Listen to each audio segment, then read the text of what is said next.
जब भी फीनिक्स अपनी असली शक्ति दिखाते हुए अपनी फेनिक्स की पूंछ बाहर लाता, तभी जोया का पूरा जिस्म आग में जलने लगता। फीनिक्स ने बहुत कोशिश की कि वह अपनी इच्छा को रोक सके। एक दिन अचानक जोया को जोर से छींक आ गई और उसी छींक ने फीनिक्स को तुरंत उसके सामने बुला लिया। दोनों अपने जज्बातों पर काबू न रख सके और करीब आ गए। कुछ दिनों बाद वे दोनों गलती से राजा के गुप्त कमरे में पहुंच गए। वहां न सिर्फ राजा के सालों से छुपाए हुए सोने चांदी थे, बल्कि जोया के पिता की मौत के सबूत भी छुपे हुए थे। जोया ने ठान लिया कि अब राजा को उसके गुनाह की सजा दिलवा कर ही रहेगी। इसी बीच दुश्मन लड़की जो हमेशा जोया से नफरत करती थी, उसने राजा के सामने जोया की असली पहचान खोलने के लिए एक खतरनाक जहर सच का रस दिया। इसे पीने वाला इंसान चाहे जितना झूठ बोलना चाहे, लेकिन उसके मुंह से सिर्फ सच ही निकलेगा। मजबूरी में जोया ने वो दवा पी ली और उसके बाद उसने सब कुछ बता दिया कि वह असली शहजादी चिंची नहीं है, बल्कि सच यह भी उगल दिया कि दुश्मन लड़की ने ही चिंची को मारकर उसकी जगह लेने की साजिश की थी। सारा सच सुनकर राजा का खून खौल उठा। उसने गुस्से में अपनी ही बेटी को थप्पड़ मारा और गुस्से में मुक्का मारकर जोया का सर फोड़ डाला। तुम सब ने मुझे धोखा दिया है। फीनिक्स दूर आंगन में था, लेकिन जैसे ही जोया जख्मी हुई, फीनिक्स को भी वही दर्द महसूस हुआ। वो दौड़ कर आया, मगर तभी दुश्मन सिल्वर फॉक्स कबीले ने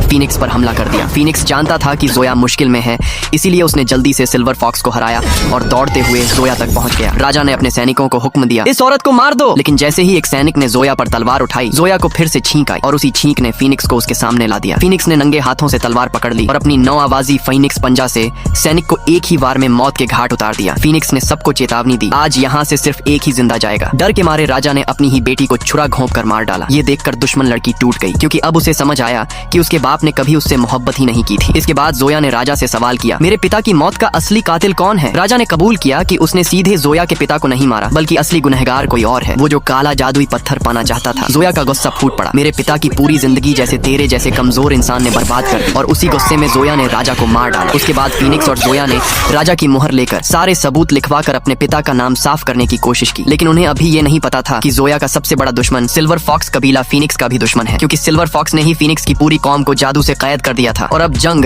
असली दुश्मन से शुरू होने वाली थी। क्या जोया और फीनिक्स मिलकर सिल्वर फॉक्स कबीले का खात्मा कर पाएंगे, या फिर दोनों की मोहब्बत का इम्तिहान और भी कठिन होने वाला है? तो सब्सक्राइब जरूर करें और कमेंट करके बताइए, क्या आप पार्ट 5 देखना चाहते हैं?